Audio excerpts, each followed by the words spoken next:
Aula 3. Grandezas elétricas básicas, tensão, corrente e resistência. O que são grandezas elétricas? As grandezas elétricas são valores que podemos medir para entender o comportamento da eletricidade em um circuito.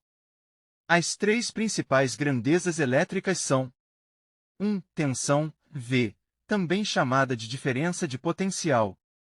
2. Corrente, I, que é o fluxo de elétrons.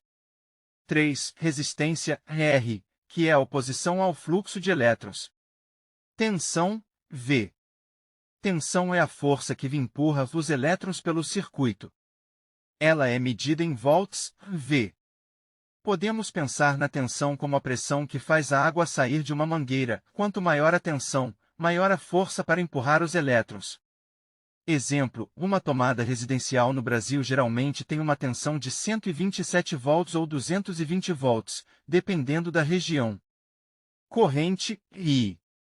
Corrente elétrica é o fluxo de elétrons movendo-se através de um condutor, medida em amperes, Na. A corrente depende da tensão e da resistência do circuito. Quanto maior a tensão e menor a resistência, maior será o fluxo de corrente. Exemplo, uma lâmpada de 60 watts consome cerca de 0,5 amperes quando conectada a uma tensão de 127 volts. Resistência, R. Resistência é a oposição que os materiais oferecem ao fluxo de corrente elétrica. Quanto maior a resistência, menor será a corrente elétrica para uma dada tensão. A resistência é medida em ohms, ômega. Exemplo, um resistor é um componente projetado para limitar a corrente em um circuito.